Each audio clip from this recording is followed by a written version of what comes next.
નમસ્કાર વાલા વિદ્યાર્થી મિત્રો, ફરી એક વખત વર્લ્ડ ઇન બોક્સ પર આપ સૌનું હાર્દિક સ્વાગત છે. દોસ્તો, આવનારી સ્પર્ધાત્મક પરીક્ષાઓને ધ્યાનમાં રાખીને આપણે એક કરંટ અફેર્સની એક વિશેષ શ્રેણીની શરૂઆત કરી ચૂક્યા છીએ.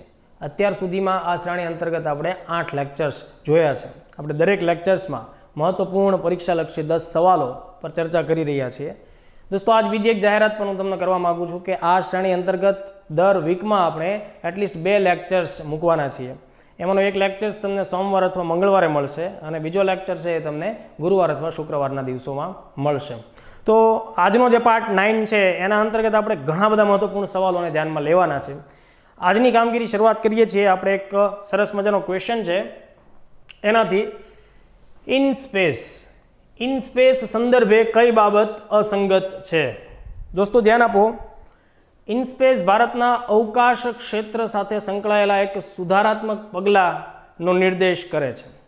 આ બાબતને વ્યવસ્થિત સમજવા માટે આપણે પહેલાં સમજીએ કે જ્યારે ભારતના અવકાશ ક્ષેત્રની વાત આવતી હોય ત્યારે આપણી સામે એક સંસ્થા છે એનું ચિત્ર ખડું થાય છે અને એ સંસ્થા છે ઈસરો. દોસ્તો, 15 ઓગસ્ટ 1969ના રોજ ઈસરોની સ્થાપના થઈ. ત્યારથી લગાતાર આશરે 50 વર્ષોથી આ સંસ્થા ભારતના અવકાશ ક્ષેત્રે અવનવી કામગીરી કરી રહી છે. વર્તમાનમાં ઈસરો ઉપર ભારતના સેટેલાઇટ્સ બનાવવા, એને લોન્ચ કરવા, સ્પેસ શટલ બનાવવા ઉપરાંત સ્પેસ બેઝડ એપ્લિકેશન તૈયાર કરવી, હ્યુમન રિસોર્સની ટ્રેનિંગ આયોજિત કરવી, પ્લેનેટરી મિશન્સ મોકલવા અને સોલર સિસ્ટમની અંદર પણ ઘણા બધા અગત્યના શોધખોળ કામગીરી હાથ ધરવી. તો કહેવાનો ભાવાર્થ એમ છે કે ભારતમાં અત્યારે એક જ સંસ્થા છે કે જે અવકાશ ક્ષેત્રે પ્રમુખ ભૂમિકા નિભાવી રહી છે. દોસ્તો, આ સમયમાં આપણી પાસે અવકાશ ક્ષેત્રમાં ઘણી બધી સંભાવનાઓ રહેલી છે અને ઈસરોએ ઘણી બધી સફળતાઓ મેળવી પણ છે. તો જો વધુ ફંડિંગ ઈસરોને મળે અથવા તો ઈસરોની સાથે નવું હ્યુમન રિસોર્સને હ્યુમન કેપિટલ જોડાય તો ભવિષ્યની અંદર ચોક્કસપણે ભારતનો અવકાશ કાર્યક્રમ નવી ઊંચાઈ સુધી પહોંચે. એટલા માટે ખાનગી ક્ષેત્રને અને ખાનગી રોકાણને આપણે અવકાશ ક્ષેત્રની કામગીરી સાથે જોડવું ફરજિયાત બને છે. અને આ દિશામાં ભારત સરકારે એક મહત્વપૂર્ણ નિર્ણય કર્યો અને કેન્દ્રીય કેબિનેટ મંત્રીમંડળે ભારતની અંદર અવકાશ ક્ષેત્રે ખાનગી ક્ષેત્રને જોડવા માટે થઈને એક નવો માર્ગ છે એ મોકળો કર્યો છે અને એક નવું સેન્ટર ઇન સ્પેસ સ્થાપવાની એક મંજૂરી છે એ મળી ગઈ છે. તો હવે તમને ખ્યાલ આવી ગયો હશે કે ઇનસ્પેસ છે એ શું છે. ઇનસ્પેસ ભારતના અવકાશ કાર્યક્રમ ક્ષેત્રે અથવા તો અવકાશ સંશોધન ક્ષેત્રે ખાનગી ક્ષેત્રને જોડવા માટેની એક નવી સંસ્થા આપણે ઊભી કરી રહ્યા છીએ. તો હવે આપણે ઇનસ્પેસના અનુસંધાને કેટલીક વિધાનોને જોઈએ અને એમાંથી કઈ એક બાબત ખોટી છે એને આપણે ચકાસવાની કોશિશ કરીએ. સ્ટેટમેન્ટ પહેલું એમ કહે છે કે ઇનસ્પેસનું પૂરું નામ છે એ Indian National Space Promotion and Authorization Centre છે. ક્લાસ 3માં તમને આનું પૂરું નામ પણ પૂછાઈ શકાય અથવા જીપીએસસી અંતર્ગત જે મેઇન્સ પરીક્ષા લેવાય એમાં ઇનસ્પેસની ભૂમિકા ઉપર નાનો એવો પ્રશ્ન પણ આવી શકે. તો એ સમયે તમને એનું પૂરું નામ છે એ ધ્યાનમાં હોવું જોઈએ. તો સ્ટેટમેન્ટ ફર્સ્ટ એનું પૂરું નામ સાથે સંકળાયેલું છે. બીજું, સ્ટેટમેન્ટ બી એમ કહે છે કે ઇનસ્પેસની રચના અવકાશ ક્ષેત્રે ભારત દ્વારા થઈ રહેલા પ્રયાસોમાં ખાનગી ક્ષેત્રની ભાગીદારી વધારવાના ઉદ્દેશ્ય સાથે શરૂ કરવામાં આવેલા સુધારાઓનો એક ભાગ છે. મતલબ કે જેટલા રિફોર્મ્સ આપણે વિચારી રહ્યા છીએ એ રિફોર્મ્સનો એક હિસ્સો છે આ પ્રકારની સંસ્થા સ્થાપવી. સ્ટેટમેન્ટ સી એમ કહે છે કે ઇનસ્પેસ ભારતના અવકાશ સંશોધન ક્ષેત્રની માળખાગત સુવિધાઓ મતલબ કે એનું ઇન્ફ્રાસ્ટ્રક્ચર્સ એનો લાભ ખાનગી ક્ષેત્રની કંપનીઓને પણ સમાન રીતે મળે એ પ્રકારની સ્થિતિઓનું નિર્માણ કરવાની ભૂમિકા નિભાવશે. અને ચોથું સ્ટેટમેન્ટ એમ કહે છે કે ઇનસ્પેસ છે, જો ખાસ ધ્યાન રાખજો, એ ઈસરોથી એક સ્વતંત્ર એકમ તરીકે સ્થાપિત અને કાર્યરત થશે. તો 4 સ્ટેટમેન્ટ છે એ પૈકી આપણો જવાબ જે છે એ આવશે ડી. મતલબ કે ઇનસ્પેસ છે એ ઈસરોથી અલગ કોઈ નવું સંસ્થા કે નવો એકમ નહીં હોય. એ ઈસરોનું જ એક પ્રકારનું એક્સટેન્શન જ હશે. ઈસરોની એમ્બિટની અંદર એના કાર્યક્ષેત્રમાં રહીને જ એ કામ કરશે. તો અહીંયા ડિટેલની અંદર ઇનસ્પેસ વિશે વાત કરીએ તો મેં તમને વાત કરી એમ એનું પૂરું નામ આપણે ધ્યાનમાં રાખવાનું છે, Indian National Space Promotion and Authorization centre. આ એક એવું કેન્દ્ર હશે કે જે ઈસરોની સાથે ખાનગી ક્ષેત્રને, શૈક્ષણિક સંસ્થાઓને એ બધાને જોડશે, ખાનગી રોકાણને પણ આકર્ષવાની કોશિશ કરશે. બીજી એક ખાસ વાત કે ઈસરોથી અલગ સેન્ટર નથી અને એના કાર્યક્ષેત્રનો વિસ્તાર છે. યુપીએસસી જીપીએસસીની પ્રિલિમમાં આ સ્ટેટમેન્ટ છે એ પ્રશ્નનું કેન્દ્ર બિંદુ બની શકે, આપણે ખાસ ધ્યાનમાં રાખવું. બીજું, આ ઇનસ્પેસ સેન્ટર છે એ ખાનગી ક્ષેત્રને ઈસરોનું જેટલું પણ ઇન્ફ્રાસ્ટ્રક્ચર એનો સમાન રીતે લાભ મળે, માર્ગદર્શન મળે એ બધાની વ્યવસ્થા પણ અહીંયા કરશે. ઓકે, હવે જુઓ, જ્યારે આ પ્રકારનું સેન્ટર સ્થપાશે ઇનસ્પેસ, એનાથી ઈસરો અમુક બેઝિક કામગીરી કે જેમાં ઈસરોએ ઓલરેડી મહારત હાંસલ કરી છે, દાખલા તરીકે સેટેલાઇટનું નિર્માણ, PSLV GSLVનું નિર્માણ, બરાબર, તો આ પ્રકારની બેઝિક કામગીરી કે જેની ઈસરોની પાસે પૂરતી કેળવણી છે, તો ઈસરોએ હવે આવી કામગીરીમાં ન આગળ વધતા એણે પોતાનું મેઇન ફોકસ છે એ પ્લેનેટરી એક્સપ્લોરેશન ઉપર અને અન્ય કામગીરી ઉપર કરવું જોઈએ. તો ઈસરો શું કરશે, આ પ્રકારની સાબિત થઈ ચૂકેલી, સિદ્ધ થઈ ચૂકેલી જે બાબતો છે એ ખાનગી ક્ષેત્રને સોંપશે અને ખાનગી ક્ષેત્ર એ પ્રકારનો વિકાસ કરશે. જો પ્રિલિમની અંદર ધ્યાન રાખવાના જે સ્ટેટમેન્ટ છે એ વાંચતી વખતે ખાસ મુદ્દા ધ્યાનમાં લેવાના. દાખલા તરીકે જીતેન્દ્ર સિંહ કેન્દ્રીય મંત્રી છે, એમનું જ આ સ્ટેટમેન્ટ છે કે ભાઈ INSPACe will not be a separate institution but work as an extension into ISRO. એટલે આ પ્રકારનો સોર્સ આપણને આ પ્રકારના નેશનલ લેવલના ન્યૂઝપેપરમાં મળતો હોય છે. બીજું, જે લોકોને મેઇન્સ લખવાની છે અથવા જેમને ભવિષ્યમાં ઇન્ટરવ્યૂ આવવાનું છે, એમને આ પ્રકારનો સવાલ પૂછાય કે ભારતના અવકાશ ક્ષેત્રમાં કયા કયા પ્રકારના સુધારા હોઈ શકે અથવા ખાનગી ક્ષેત્ર આવવાથી આપણને શું ફાયદો થશે. તો યાદ રાખો કે ખાનગી ક્ષેત્ર આવવાથી ઈસરોને અને ભારતીય અવકાશ કાર્યક્રમને નીચે મુજબના ફાયદાઓ થશે. એક તો વિત્તીય સંસાધનો વધશે. દાખલા તરીકે આજે યુરોપ જે છે, યુરોપીય સ્પેસ એજન્સી છે, પછી નાસા છે અમેરિકાની સંસ્થા, આ બધાની સાથે ખાનગી ક્ષેત્ર જોડાઈ રહ્યા છે. ખાનગી ક્ષેત્ર જોડાશે તો એનાથી એને નાણાંનો પ્રવાહ પણ વધશે, સારું ટ્રેનિંગ પામેલું હ્યુમન રિસોર્સ માનવ સંસાધનો પણ વધશે. બીજું, નવીન પ્રકારનું સંશોધન પામેલું જ્ઞાન મળશે, એનો એક્સપિરિયન્સ મળશે અને નવી ટેકનોલોજી જે નવી ઈજાદ થયેલી હશે એનો પણ લાભ આપણને મળશે. બીજું કે આ પ્રકારે જ્યારે વિદેશની ખાનગી ક્ષેત્રના લોકો અહીંયા રોકાણ કરશે તો આંતરરાષ્ટ્રીય સહયોગ છે એ પણ આપણને અવકાશ ક્ષેત્રમાં ફાયદારૂપ થશે. ભારતની મહત્વાકાંક્ષી પહેલ છે make in India, digital India, આત્મનિર્ભર ભારત, આવી મહત્વાકાંક્ષી પહેલના ઉદ્દેશોમાં પણ આપણને સફળતા મળશે.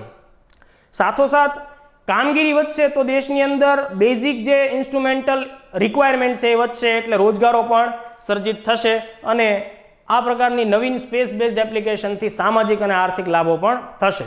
તમને એમ થશે કે સામાજિક આર્થિક લાભ સ્પેસથી કેવી રીતે થાય, તો યાદ રાખો, આજ તમે અને હું ઇન્ટરનેટ વાપરીએ છીએ, અમુક ફિશરમેન માટે તે એપ્લિકેશન ઈસરોએ વિકસાવેલી છે. તો આ બધું સેટેલાઇટ લોન્ચ થશે, સરખી રીતે કામ કરશે તો એ ડેટા આપણને નીચેના વર્ગ સુધી પહોંચતા થશે. મતલબ કે આપણી આર્થિક પ્રવૃત્તિ ઉપર પણ એની અસર થશે. તો આપણે અહીંયા પહેલો પ્રશ્ન ચેક કર્યો. ઓકે, ચલો બીજો જ ક્વેશ્ચન છે એ પણ જૂનની કરંટ અફેર્સની મેટર સાથે સંકળાયેલું છે. GS પેપર 2ની અંદર આપણને ડિફેન્સના ફિલ્ડમાંથી એક પ્રશ્ન પૂછી શકાય. ક્વેશ્ચન બરાબર સમજો. DRDO દ્વારા વિકસિત મારીચ શું છે તેની ઓળખ કરો. 4 ઓપ્શન છે. એડવાન્સ ટોર્પેડો સિસ્ટમ, સેકન્ડ ઓપ્શન એમ કહે છે કે ભાઈ એ એડવાન્સ ટોર્પેડો ડિફેન્સ સિસ્ટમ છે, ત્રીજું એમ કહે છે કે સોનાર સિસ્ટમ છે અને લાસ્ટ ઓપ્શન એમ કહે છે કે એન્ટી ટેન્ક મિસાઇલ સિસ્ટમ છે. જો દોસ્તો તમે લોકોએ રામાયણને જોઈ હોય તો એનો અભ્યાસ કર્યો તો એમાં એક પાત્ર આવતું હોય છે મારીચનું. ઓકે, તો મારીચનું પાત્ર એવું છે કે જેની મદદથી રાવણ જે છે એ સીતા માતાનું અપહરણ કરે છે.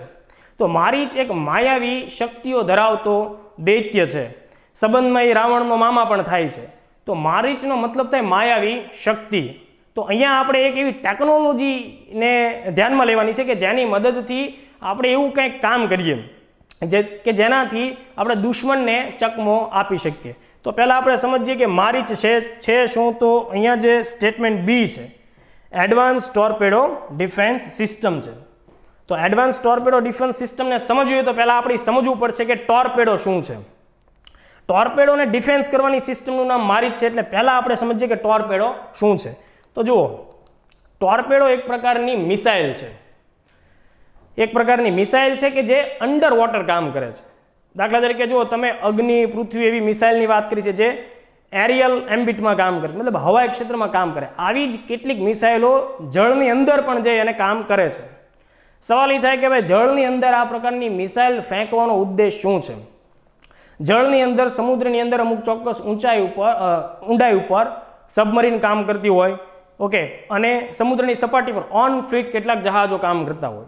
તો આ પ્રકારના જહાજો અને જળમાં રહેલી સબમરીનનો નાશ કરવા માટે થઈને આપણે ચોક્કસ પ્રકારની એક અંડર વોટર મિસાઇલનો ઉપયોગ કરતા હોય, જેને આપણે કહેતા હોય છે ટોરપેડો. ઓકે, તો આ પ્રકારના ટોરપેડો ધ્યાનમાં રાખવામાં આવતા હોય છે. હવે આ ટોરપેડોનો એટેક જ્યારે સબમરીન ઉપર થાય અથવા તો જહાજ ઉપર થાય તો એ એટેકને નાકામ કરવા માટેની જે સિસ્ટમ છે એને આપણે કહીશું ટોરપેડો ડિફેન્સ સિસ્ટમ, એટલે કે આપણી આ મારીચ. જો હું તમને બીજા કેટલાક સાથોસાથ બીજા ફેક્ટ્સ પણ આપણે જોઈએ. ભારત પાસે અગત્યના ટોરપેડો વિકસાવેલી સ્થિતિમાં અત્યારે છે અને ઓલરેડી સેનામાં કામ પણ કરે છે. દાખલા તરીકે તક્ષક, આ બહુ જૂનો ટોરપેડો છે અને લેટેસ્ટ ટોરપેડો જે કામ કરે છે 2015થી એ છે વરુણાસ્ત્ર. એટલે માનો કે પ્રિલિમમાં તમને એવો ક્વેશ્ચન પણ આવે કે DRDOએ વિકસાવેલ વરુણાસ્ત્ર શું છે, તો એનો જવાબ આવશે ટોરપેડો સિસ્ટમ. ઓકે, અને અત્યારે અંડર ડેવલપમેન્ટ છે એડવાન્સ લાઇટ ટોરપેડો સિસ્ટમ. તો અહીંયા આપણે પહેલાં વાત કરી ટોરપેડોની. ઓકે, હવે જુઓ, આ ટોરપેડોને નાકામ બનાવવા માટે DRDOએ જે સિસ્ટમ બનાવી છે એનું બીજું નામ છે ટોરપેડો ડિકોય સિસ્ટમ. ડિકોયનો મતલબ થાય કે એને જાળમાં ફસાવવું અથવા તો એને ફોસલાવવું અથવા એના ટ્રેક ઉપરથી એને અલગ કરવું. ઓકે, તો આ આખી સિસ્ટમ બે સંસ્થાએ સાથે મળીને ડેવલપ કરી છે. જો આ સંસ્થાના નામ પ્રિલિમ માટે યાદ ન રહે તો કોઈ પ્રશ્ન નથી, આ એક એક્સ્ટ્રા માહિતી સ્વરૂપે આપણે ધ્યાનમાં રાખવાનું. વિશાખાપટ્ટનમ ખાતે DRDOની સંસ્થા આવેલી છે NSTL, naval science and technological laboratory. Kochi ખાતે બીજી એક સંસ્થા છે, એ પણ DRDOની છે, નેવલ ફિઝિકલ એન્ડ ઓશનોગ્રાફિક લેબોરેટરી. આ બંને સાથે મળીને બનાવ્યું છે, પણ પ્રિલિમમાં આપણે જસ્ટ એને ખાલી એટલું જ યાદ રાખવાનું કે DRDOએ બનાવી છે. બીજું, DRDO માત્ર એનો એક નમૂનો બનાવશે, એટલે એનો વિકાસ કરશે, એનું ઉત્પાદન કરશે નહીં. તો ઉત્પાદન કોણ કરતું હોય છે? એના માટે ભારત સરકારની રક્ષા મંત્રાલય અંતર્ગતની એક જાહેર ક્ષેત્રની કંપની, જાહેર સાહસ છે, એનું નામ છે ભારત ઇલેક્ટ્રોનિક્સ લિમિટેડ BEL, કે જેની સ્થાપના 1954માં થઈ, એનું હેડક્વાર્ટર બેંગલુરુ ખાતે છે. ઓકે, તો એ પ્રકારની બાબત છે. અહીંયા જો મારી સિસ્ટમની આખી કામગીરી બતાવી છે. હેલિકોપ્ટરની મદદથી પણ જો લાઇટ વેઇટ ટોરપેડો લોન્ચ થઈ શકે છે, એરક્રાફ્ટની મદદથી પણ થઈ શકે છે, સબમરીનની મદદથી પણ થઈ શકે છે. ચલો, હવે આપણે આપણું અહીંયા જે છે જહાજ છે, આ જહાજને આપણે બચાવવાનું છે. તો આ જહાજને બચાવવા માટે આપણે શું કરશું? અહીંયાથી બીજો એક આપણે એવી સિસ્ટમ ડેવલપ કરી, ડિકોય સિસ્ટમ. તો જ્યારે પણ આ ટોરપેડો આ જહાજને ટાર્ગેટ કરતો કરતો આગળ વધશે ત્યારે અહીંયા રાખેલી ડિકોય સિસ્ટમ જે છે એના તરંગોને એ સ્પર્શ કરશે. પરિણામે આ જે ટોરપેડો છે એ જહાજ તરફ જવાની જગ્યાએ એ બીજી તરફ જશે અને આપણો ટાર્ગેટ જે છે, એટલે આપણો જે જહાજ છે કે સબમરીન છે એ એકદમ સેફ રહેશે અને આ ટોરપેડો નષ્ટ કરશે કોને? એક એવી નકામી વસ્તુને કે જેનાથી આપણને કોઈ નુકસાની થશે નહીં. તો આ હતી આખી મારીચ સિસ્ટમ. DYSO નાયબ મામલતદાર STIની મેઇન્સની અંદર પણ તમને આ પ્રકારનો પ્રશ્ન પૂછી શકાય કે મારીચ સિસ્ટમ શું છે, એની વિશેષતાઓ જણાવો. તો તમે એને મેઇન્સના પોઈન્ટ ઓફ વ્યૂથી પણ નોંધી શકો છો. ત્યારબાદ DRDO સાથે જ સંકળાયેલી બીજી એક પ્રોડક્ટ વિશે પણ હું તમને ચર્ચામાં આગળ વધારું છું. ક્વેશ્ચન છે કે DRDO દ્વારા વિકસાવવામાં આવેલ દક્ષની ઓળખ કરો. દક્ષ નામની પણ એક DRDOની ઇન્ડિજિનિયસ પ્રોડક્ટ ઓલરેડી 2011થી સેવામાં છે. કરંટમાં એનો કોઈ જગ્યાએ ઉલ્લેખ નથી, પણ એમ છતાંય તે આપણે મારીચની સાથોસાથે મુદ્દાને ધ્યાનમાં લઈએ છીએ. 4 ઓપ્શન જુઓ. એક કહે છે કે બુલેટ પ્રૂફ જેકેટ છે, બીજો ઓપ્શન કહે છે કે સર્વેલન્સ ડ્રોન છે, ત્રીજો ઓપ્શન એમ કહે છે કે ભાઈ દક્ષ છે એ રિમોટલી ઓપરેટેડ વ્હીકલ ROV છે, અને ચોથો ઓપ્શન એમ કહે છે કે માનવ રહિત એટેક ટેન્ક છે. આ પ્રકારના પિન પોઈન્ટ ક્વેશ્ચન છે એ પ્રિલિમમાં જો જેને આવડતું હોય એને ખૂબ મજા આપતા હોય છે, અને જેને નથી આવડતું હોય એને મુશ્કેલી ઊભી કરતા હોય છે. આનો સાચો જવાબ છે રિમોટલી ઓપરેટેડ વ્હીકલ ROV, અથવા એને બીજા શબ્દોમાં તમે એમ કહી શકો કે એક ઇલેક્ટ્રોનિક રોબોટ છે. જો દોસ્તો, અહીંયા તમને એક ઇમેજની અંદર આ પ્રકારનો રિમોટલી ઓપરેટેડ વ્હીકલ બતાવવામાં આવ્યું છે. કોઈ માનવ છે એની સાથે સંકળાયેલું નથી. ખતરનાક કામગીરી હોય, દાખલા તરીકે કોઈ જગ્યાએ બોમ્બ ડિસ્પોઝલની ઘટના આપણી સામે આવે, ઓકે, તો આ પ્રકારનો બોમ્બ ડિસ્પોઝલ કરવામાં આપણને ખ્યાલ છે કે સિક્યુરિટી ગાર્ડ છે એના જીવ પણ જઈ શકે. આ સ્થિતિની અંદર એક રોબોટિક વ્હીકલ, રોબોટિક આર્મ અથવા રોબોટ, એનો ઉપયોગ કરીને આપણે આ કામગીરી કરી શકીએ. તો પ્રિલિમમાં ધ્યાન રાખવાનું શું છે? દક્ષ ROV છે. ધ્યાન આપો, ROV નું પૂરું નામ પણ વર્ગ 3માં પૂછી શકાય, રિમોટલી ઓપરેટેડ વ્હીકલ. ડીઆરડીઓની પૂના ખાતેની પ્રયોગશાળા દ્વારાનો વિકાસ થયો છે. આનો મુખ્ય ઉપયોગ ક્યાં થાય છે તો કે ભાઈ ઇન્ટરનલ સિક્યુરિટીના પોઈન્ટ ઓફ વ્યૂથી બોમ્બ ડિસ્પોઝલની અંદર, અથવા અમુક જગ્યાએ કોઈ જગ્યાએ બાયોલોજિકલ વેપનનો ઉપયોગ થયો, કેમિકલ વેપનનો ઉપયોગ થયો કે ન્યુક્લિયર વેપનનો ઉપયોગ થયો, કે જે જગ્યાએ આપણા સશસ્ત્ર દળોને મોકલવામાં ખતરો હોય તો એ સ્થિતિમાં આપણે દક્ષનો ઉપયોગ કરી શકીએ. બીજું, એના ઘણા બીજા બધા ઉપયોગો પણ છે. દાખલા તરીકે એ દુશ્મનો છે, હવે કેટલી સંખ્યામાં છે આપણે જાણતા નથી. દાખલા તરીકે મુંબઈ ઉપર એટેક થયો, આપણને શરૂઆતના ધોરણે ખબર જ નહોતી પડી કેટલા માણસો છે, કયા વિસ્તારમાં છુપાયેલા છે. તો એમની વચ્ચે જે કંઈ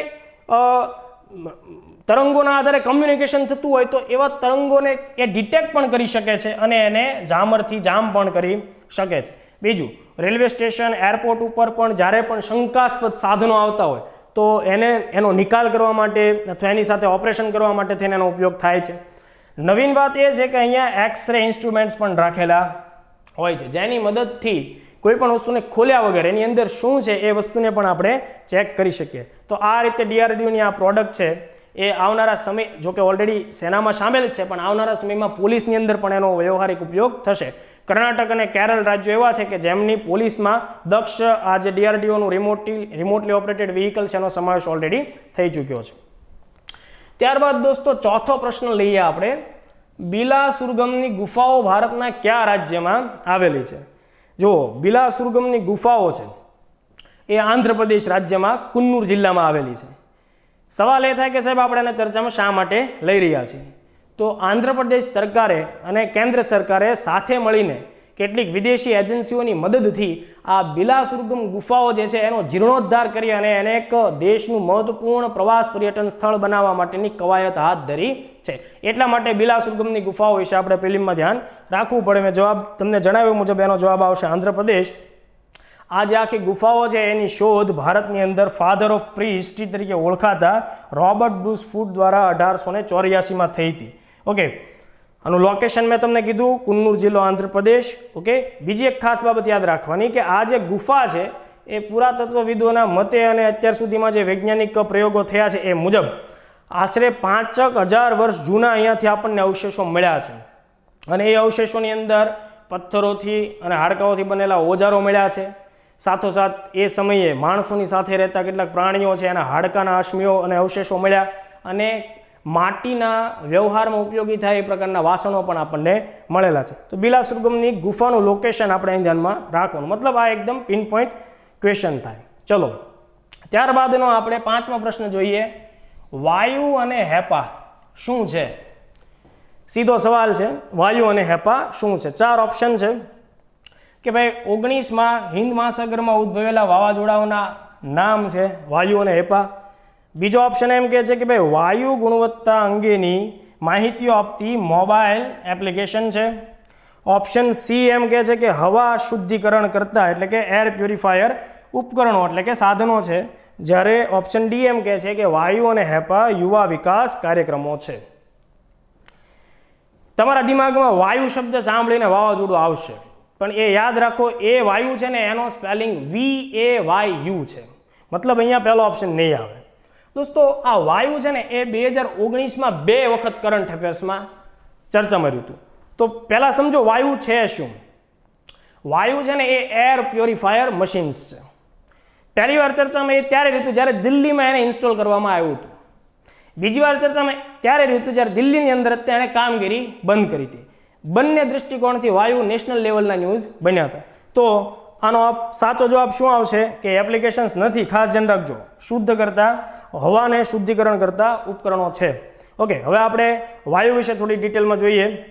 તો વાયુ જે છે એ આ પ્રકારનું સાધન છે કે જે અહીંયાથી હવાને એબ્ઝોર્બ કરશે, અંદરનું મશીન એને પ્યોરિફાઈડ કરશે ઊંચા તાપમાને અને બહાર બાકીની હવા છોડી દેશે. કચરો આ મશીનમાં જમા રહેશે અને બાકી શુદ્ધ થયેલી વાયુ પાછી વાતાવરણમાં ભળશે. યાદ શું રાખશું આપણે? પહેલાં તો એર પ્યુરિફાયર કોન્સેપ્ટ. ઓકે, બીજું વાયુનું પૂરું નામ વિન્ડ ઓગમેન્ટેશન પ્યોરિફાઇંગ યુનિટ. મેઇન્સ માટેનો આ સવાલ નથી, પણ શહેરોના પ્રદૂષણને કેમ ઘટાડવા માટે નિબંધ પૂછાય, જીએસની અંદર મેઇન્સનો સવાલ પૂછાય, એની અંદર આ બધા સ્ટેપ્સ સરકારના આપણે લખી શકીએ. ઓકે, બીજું કે ખાસ આપણે ધ્યાન રાખો એનો વિકાસ કોણે કર્યો છે? CSIR, council four scientific and industrial research institute. Okay, તો આ CSIR જે છે એના વિશે મેં તમને અગાઉના લેક્ચર્સમાં વાત કરી છે, mother of all laboratories in India તરીકે CSIR ઓળખાય છે. 1942માં એની સ્થાપના થઈ, દિલ્હી ખાતે એની સ્થાપના થઈ અને દેશની અંદર અત્યારના સમયમાં આશરે 58 જેટલી લેબોરેટરી CSIRના કાર્યક્ષેત્રમાં કામ કરે છે. એના અંતર્ગત એક સંસ્થા છે National Environmental Engineering Research Institute NEERI. વર્ગ 3 વાળા ખાસ ધ્યાન રાખજો, તમને જ્યારે પર્યાવરણને રિલેટેડ નાના મોટા પ્રશ્ન પૂછાતા હોય નીરીનું ફૂલ ફોર્મ પૂછી શકાય. તો આ સંસ્થા દ્વારા આનો વિકાસ થયો છે. આ સંસ્થાની આ સાધનનો જે એની વિશેષતા છે એ એવી છે કે આશરે 500 સ્ક્વેર મીટર સુધીના ક્ષેત્રમાંથી હવાને શુદ્ધ કરવા માટે પોતાની તરફ ખેંચતો હોય છે. ઓકે, તો એ બધી બાબત પ્રિલિમ માટે બહુ ખાસ કામની નથી. બીજું, હેપાનું પૂરું નામ આપણને કદાચ પરીક્ષામાં પૂછી શકાય. તો અહીંયા જે આ ડિવાઇસ બતાવવામાં આવ્યું છે આ છે હેપા. હેપા છે એનું પૂરું નામ થશે હાઈ એફિશિયન્સી પર્ટિક્યુલેટ એર. આનો ઉપયોગ ઘરમાં પણ થતો હોય છે, ઓફિસમાં પણ થતો હોય છે અને જાહેર માર્ગો ઉપર પણ સરકાર આનો પ્રયોગ કરી રહી છે. તો આટલા ક્વેશ્ચન્સ આપણે આમાં ધ્યાનમાં લઈએ. વાયુ વાવાઝોડા વિશે મેં તમને વાત કરી હતી. તો જૂન 2019ના અનુસંધાને અરબ સાગરની અંદર આ વાયુ વાવાઝોડું ઊભું થયું હતું અને ગુજરાત તરફ આગળ વધવાનું હતું, પણ ગુજરાતના સદનસીબે વાયુ વાવાઝોડું ગુજરાતને બહુ ખાસ અસર કરી શક્યું નહોતું અને અરબ સાગરની અંદર એ ડાયલ્યુટ થઈ ગયું હતું. એનું નામકરણ પણ કોણે આપ્યું હતું? ભારતે આપ્યું હતું. ત્યારબાદ એક ખૂબ સરસ મજાનો સવાલ આપણે લઈએ ધ્યાનમાં. અલ્ટિમા થુલે શું છે? પ્રિલિમ માટે બહુ જ મહત્વની ભૂમિકા ધરાવતો આ ક્વેશ્ચન છે અલ્ટિમા થુલે. 4 ઓપ્શન છે. પહેલો ઓપ્શન તમને એવું કહે છે કે ભાઈ કુપર બેલ્ટ એટલે સૌરમંડળની સૌથી બહારની સીમાડાનો પ્રદેશ. કુપર બેલ્ટમાં આવેલો એક ખગોળીય પિંડ છે. બીજો ઓપ્શન એમ કહે છે કે ભાઈ એવું કંઈ છે નહીં, આ તો નાસા દ્વારા હાથ ધરાયેલું શું છે? એક ખગોળ અભિયાન છે. ત્રીજો ઓપ્શન એમ કહે છે કે નશાકારક પદાર્થો માટે ઉપયોગમાં લેવાતી એક વનસ્પતિ છે. ચોથો ઓપ્શન એમ કહે છે કે ભૂટાનમાં આયોજિત થતો પરંપરાગત એક બૌદ્ધ મહોત્સવ છે. 4 ઓપ્શનમાંથી તમારી કસોટી થાય છે. સાચો ઓપ્શન શોધવાનો જવાબ આવશે એ, કુપર બેલ્ટમાં આવેલો એક ખગોળીય પિંડ. અલ્ટિમા થુલે પૃથ્વીથી સૌથી દૂર એક આવેલો એવો પદાર્થ છે કે જેનું ઓબ્ઝર્વેશન, જેના વિશેનો અભ્યાસ આપણે અત્યારે કરી રહ્યા છીએ. બીજા શબ્દોમાં પૃથ્વીથી દૂર રહેલો ઓબ્ઝર્વેશનલ ઓબ્જેક્ટ તરીકે આપણે એને યાદ રાખશું. પ્લુટોથી પણ એ બિલિયન કિલોમીટર જેટલો દૂર આવેલો છે. ઓકે, હવે અહીંયા સવાલ એમ છે કે આ અલ્ટિમા થુલે ચર્ચામાં ક્યાંથી આવ્યું? 2014માં અલ્ટિમા થુલેની શોધ થઈ. ઓકે, નાસાની અંદર ન્યૂ ફ્રન્ટિયર પ્રોગ્રામ અંતર્ગત ન્યૂ હોરાઇઝન્સ નામનું એક મિશન લોન્ચ થયું હતું અને એ મિશનના અંતર્ગત આપણને અલ્ટિમા થુલેની જાણકારી મળી. ઓકે, બીજું તો 6 વર્ષ પહેલાં એની શોધ થઈ. અત્યારે શા માટે ચર્ચામાં છે? અત્યારે ચર્ચામાં એટલા માટે છે કે એનું નામ છે એ ફરીથી પાછું બદલવામાં આવ્યું છે. એનું નામ બનાવવામાં આવ્યું છે એરોકોથ. એટલા માટે આપણે આને ધ્યાનમાં લેશું. ઇમેજ છે અલ્ટિમા થુલેની. આ જે પાર્ટ છે એનું નામ અલ્ટિમા આપવામાં આવ્યું છે અને આ ભાગ છે એનું નામ છે થુલે. બંનેના જોડાણથી આ નામ આપણને મળ્યું છે અલ્ટિમા થુલે. તો એની એક વાક્યની અંદર વ્યાખ્યા શું થશે? કુપર બેલ્ટની અંદર રહેલો એક બર્ફીલો વાયુથી અને ધૂળથી બનેલો એક ખગોળીય પિંડ છે. ઓકે, પૃથ્વીથી સૌથી દૂર આવેલો છે અને અવલોકનમાં લેવાયેલો એવો એક અવકાશીય પિંડ છે. પ્લુટોથી આશરે 1.6 બિલિયન કિલોમીટર દૂર છે. એ બધું જાણવાની આપણે જરૂર નથી. ખાસ જીપીએસસી પોઈન્ટ ઓફ વ્યૂથી ધ્યાનમાં રાખવાનું છે. વર્ષ 2014 હબલ સ્પેસ ટેલિસ્કોપની મદદથી ન્યૂ હોરાઇઝન્સ ટીમ દ્વારા આ આખા ઘટકની શોધ થઈ હતી. ન્યૂ હોરાઇઝન્સ ટીમ છે એ પ્લુટો સુધી પહોંચેલું પહેલું મિશન છે. ન્યૂ હોરાઇઝન્સ ઉપર જીપીએસસીમાં પ્રશ્ન પણ આવ્યો. પ્લુટો સુધી પહોંચનારું મિશન નાસાનું એ છે ન્યૂ હોરાઇઝન્સ. જો બીજું એક ખાસ નામ યાદ રાખો, અલ્ટિમા થુલેનું ઓફિશિયલ નામ શું થાય તો એ પૂછાય તો યાદ રાખવાનું 2014 કેપિટલ M કેપિટલ U _69. તો 2014 MU 69 આ એનું ઓફિશિયલ નેમ છે. બરાબર, ચર્ચામાં રહેવા પાછળનું કારણ મેં તમને સમજાવ્યું. એનું નામ પાછું બદલવામાં આવ્યું અને નામ રાખવામાં આવ્યું એરોકોથ. એટલે તમને એક્ઝામમાં એવું પણ પૂછાય કે એરોકોથ શું છે એની ઓળખ કરો, તો પણ મેં તમને જે આ ચર્ચા કરી એ તમારે ધ્યાનમાં રાખવાની. એરોકોથ 486958 આ નંબર કેમ આવ્યો એની અંદર આપણે જવાની જરૂર નથી, પણ વર્ગ 3ની અંદર પણ હવે આ ટાઈપના ક્વેશ્ચન્સ પૂછાવાની શરૂઆત થઈ ચૂકી છે એટલે આપણે એને ધ્યાનમાં રાખશું. ઓકે, ચલો ત્યારબાદ એક સરસ મજાનો પોલિટી રિલેટેડ એક ક્વેશ્ચન છે. લિબરહાન આયોગનો ઉદ્દેશ શું હતો? તો પહેલાં હું તમને કહી દઉં કે લિબરહાન આયોગનો પ્રશ્ન આપણે લઈએ છીએ કયા કન્ટેક્સ્ટમાં. દોસ્તો, નવેમ્બરની અંદર ભારતની અંદર એક અત્યંત વિવાદાસ્પદ પ્રશ્ન હતો. બાબરી મસ્જિદ તૂટી એ જગ્યા કોની છે એ અંગેનો, એ અંગે સુપ્રીમ કોર્ટે એનો નિર્ણય આપ્યો અને એ આખી જમીન જગ્યા છે એ રામલલ્લાને સોંપી દેવામાં આવી. આ નિર્ણયનો આખા દેશભરની અંદર સ્વાગત કરવામાં આવ્યું, બધા લોકોએ એ નિર્ણયને સ્વીકાર્યો.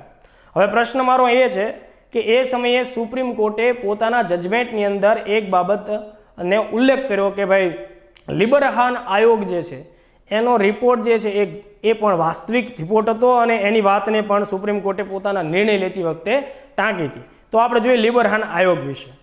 દોસ્તો, ડિસેમ્બર 6, 1992ના રોજ અયોધ્યાની અંદર બાબરી મસ્જિદ છે તોડી નાખવામાં આવી હતી.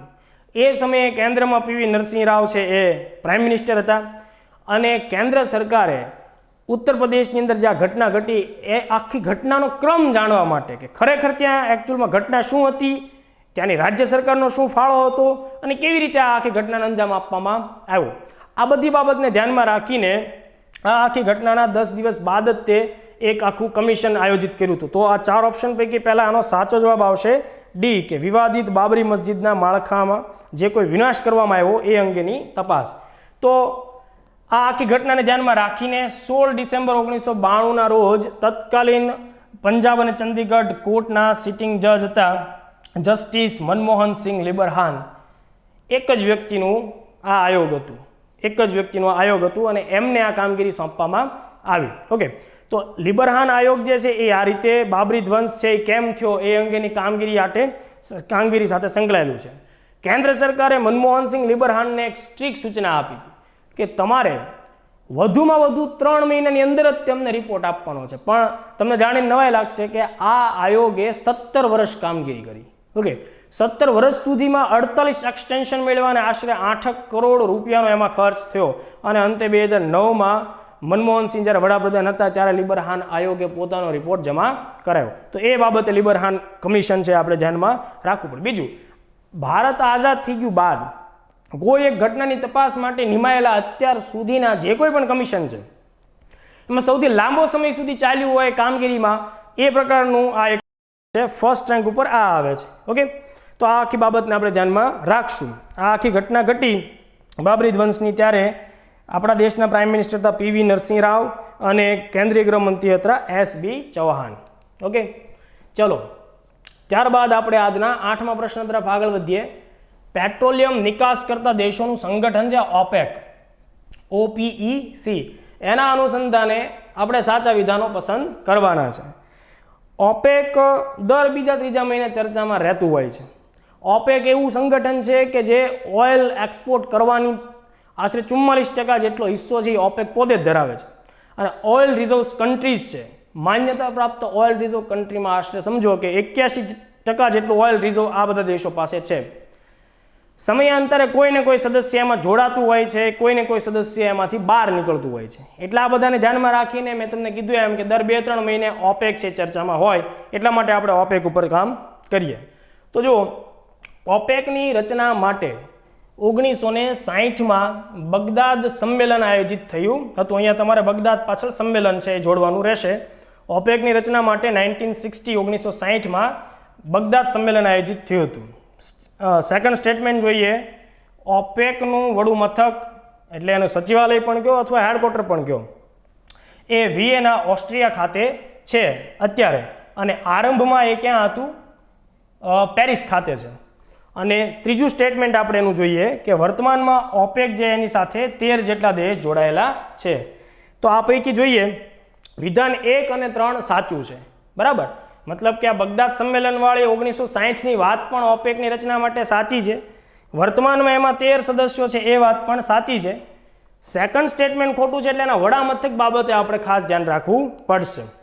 તો દોસ્તો, OPECનું પૂરું નામ the organisation of the petroleum exporting countries, જે બધા દેશ પેટ્રોલિયમ ખનિજ તેલની નિકાસ કરે છે એવા બધા અગત્યના દેશોનું આ સંગઠન છે. આ સંગઠનની રચના માટે થઈને 5 દેશોએ સપ્ટેમ્બર 1960માં ઈરાકના બગદાદ ખાતે એક સંમેલન આયોજિત કર્યું હતું અને એ સંમેલનમાં લેવાયેલા નિર્ણયો મુજબ આરંભમાં 5 દેશ હતા. OPECની શરૂઆત 1961થી આવી રીતે થઈ 5 દેશોની સહમતિથી. જુઓ, શરૂઆતમાં તેનું વડું મથક એટલે જ્યારે આ OPEC 1961માં કાર્યરત થયું ત્યારે એનું વડું મથક હતું જીનીવા ખાતે સ્વિટ્ઝરલેન્ડમાં, પણ વર્તમાનમાં એનું વડું મથક ક્યાં છે? વિયેના એટલે કે ઓસ્ટ્રિયા ખાતે આવેલું છે.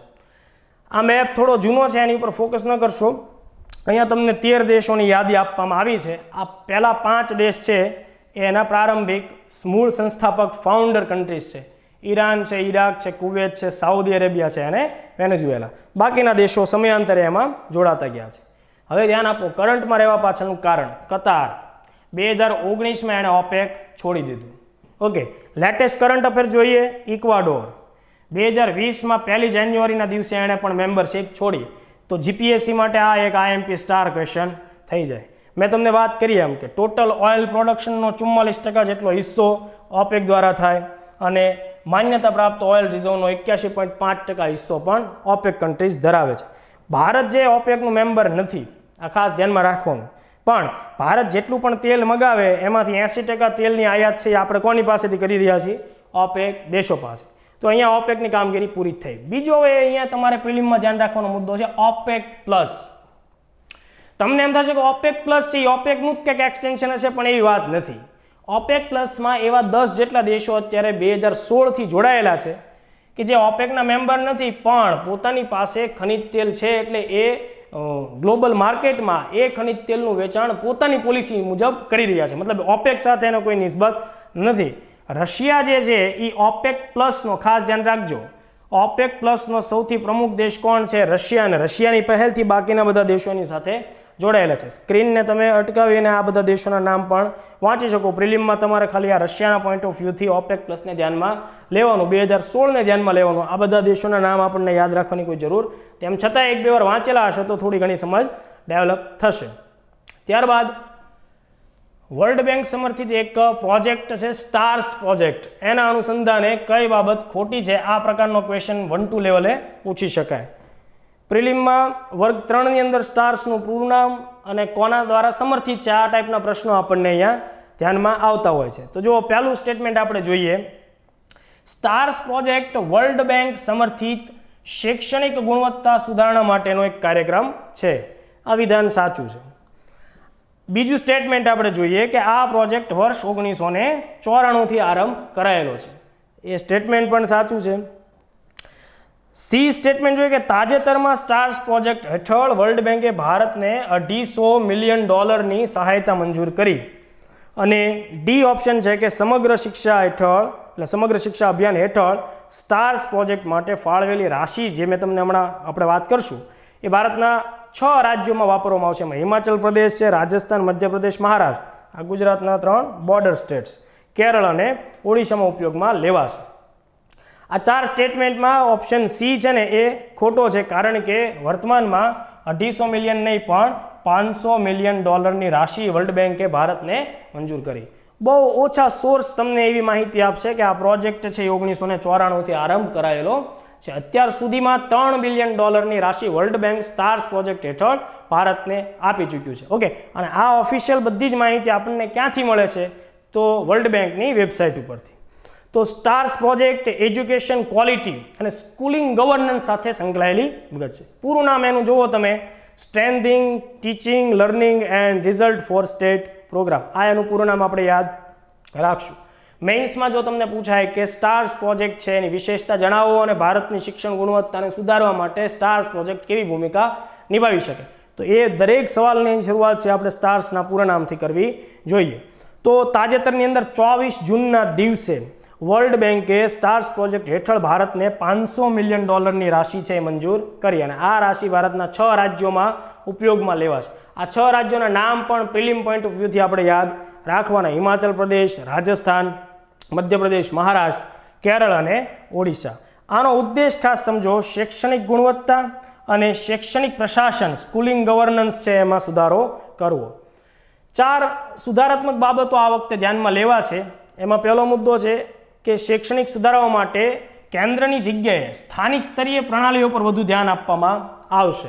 દાખલા તરીકે રાજ્ય સ્તરના મોડલને ધ્યાનમાં રાખવામાં આવશે. જે ઓલા 6 રાજ્યોની વાત કરીએ એમાં પરસ્પર જે રાજ્યનું મોડલ સૌથી વધુ સારું હશે, વર્લ્ડ બેંક એ મોડલને પ્રમોટ કરવાની કોશિશ કરશે, અન્ય રાજ્યોને પણ ઇન્ડિકેશન આપશે એ મોડલ તરફ જાઓ.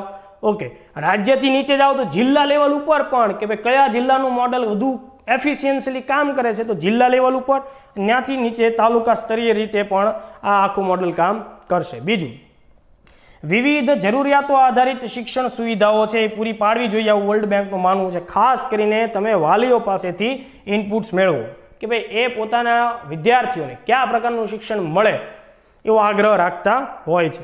ત્રીજી બાબત, વર્લ્ડ બેંક એમ કહેશે કે ભાઈ તમને શિક્ષકોને સમય મુજબ બદલાતા ક્ષેત્રોની તાલીમ આપો, મતલબ પૂરેપૂરીને ટ્રેનિંગ આપો અને પછી તમે એવા તાલીમ પામેલા શિક્ષકો પાસે આ પ્રકારના ખર્ચ કરાવો તો પ્રોજેક્ટ વધુ સફળ થાય. અને ચોથા મુદ્દા પર વર્લ્ડ બેંક ખાસ ભાર આપે છે ભારતના સંદર્ભે હ્યુમન કેપિટલ, શિક્ષકોની સંખ્યા વધારો ભાઈ. ઓકે, શૈક્ષણિક બાબતો સાથે સંકળાયેલો સ્ટાફ છે એ બધો વધારો. આ 4 મુદ્દાઓને આપણે ધ્યાનમાં રાખવાના છે. ત્યારબાદ આજનો લાસ્ટ ક્વેશ્ચન છે, ખૂબ સરસ ક્વેશ્ચન આપણે ધ્યાનમાં લેવાનો છે. ભારત અને ફ્રાન્સ વચ્ચે નિયમિત રીતે આયોજિત થતી વિવિધ સૈન્ય કવાયતો સંદર્ભે નીચે આપેલી જોડ પૈકી સાચી જોડોની ઓળખ કરો. મેં તમને લાસ્ટ લેક્ચરમાં પણ કીધું હતું જ્યારે આપણે ટાઈગર ટ્રાયમ્ફ ઉપર વાત કરી હતી કે 1-2ની પ્રિલિમમાં આવા 2 થી 3 પ્રશ્નો ફરજિયાત તમને જોવા મળે. ડીવાયએસઓ એસટીઆઈ છે એમાં એકાદો પ્રશ્ન જોવા મળે. વર્ગ 3માં પણ 1 થી 2 પ્રશ્નો આપણને બિન સચિવાલય જેવી પરીક્ષામાં પણ જોવા મળે. આજના આપણા સેશનની અંદર આપણે શું કર્યું છે, ભારત અને ફ્રાન્સ વચ્ચેના મહત્વપૂર્ણ 3 અભ્યાસને ધ્યાનમાં લઈ લેશું. 3 વિશેની માહિતી આપણે મેળવી લેશું. જો નૌસેના કવાયત છે એનું નામ છે વરુણ, વાયુસેના કવાયત છે બંને દેશ વચ્ચે એનું નામ છે ગરુડ, અને બંને દેશો વચ્ચે જે થર્ડ સેના એટલે કે આર્મી મિલિટરી એક્સરસાઇઝ છે એનું નામ છે શક્તિ. આ 3 જોડ સાચી છે. એટલે હવે આ મુદ્દો તમારે ખાસ ધ્યાનમાં રાખવાનો. આટલું યાદ રહી જશે અને સવાલ પૂછાશે તો રોકડો માર્ક્સ તમારો કન્ફર્મ થશે. ધ્યાન આપો ફરીથી. ભારત અને ફ્રાન્સ વચ્ચેની નૌસેના કવાયત છે એનું નામ છે વરુણ. ઓકે, વરુણ છે એ દર 2 વર્ષે આયોજિત થાય છે, એટલે એને બાય એન્યુઅલ અથવા બાય એન્યુઅલ બંને શબ્દો એના માટે વપરાય. દ્વિવાર્ષિક કવાયત છે. બીજું એક ખાસ ધ્યાન રાખો, જીપીએસસીને આપણે ટાર્ગેટ કીધો સ્પેશિયલ ક્વેશ્ચન ખાલી વરુણ ઉપર આવી શકે કે વરુણના અનુસંધાને સાચા ખોટા વિધાનોની ઓળખ કરો. તો જો એક તો એ નૌસેના ભારત ફ્રાન્સ સાથે દ્વિવાર્ષિક બાયએન્યુઅલ છે. બીજું ખાસ નોંધો કે જો વર્ષ 1983 થી બંને દેશો વચ્ચે નૌસેનાની સંયુક્ત કવાયતો આરંભ થયેલી, પણ 2001માં એનું નામ શું કરવામાં આવ્યું, વરુણ કરવામાં આવ્યું. મતલબ આરંભથી એનું નામ વરુણ નહોતું. હવે કરંટ પોઈન્ટ ઓફ વ્યૂથી જોઈએ, મે 2019માં એનું આયોજન થઈ ગયું છે ગોવામાં. અહીંયા મેં વાત કરી દ્વિવાર્ષિક છે, દર 2 વર્ષે આયોજિત થતું હોવાના લીધે 19માં થયું, મતલબ 20માં થશે નહીં. કદાચ 21માં પણ આ કોરોનાની ઇફેક્ટને લઈને આપણે જોશું, થશે તો ત્યારે યાદ રાખશું, અધરવાઇઝ અત્યારે આપણામાં આટલું યાદ રાખવાનું. બીજું, બંનેની એરફોર્સ વચ્ચે જે સંયુક્ત એક્સરસાઇઝ આયોજિત થાય છે એનું નામ છે ગરુડ. એટલે વાયુસેનાની કવાયત છે ભારત અને ફ્રાન્સ વચ્ચેની. સેમ યર અહીંયા પણ એ દ્વિવાર્ષિક પ્રકૃતિ ધરાવે છે. આની શરૂઆત 2011થી થઈ છે.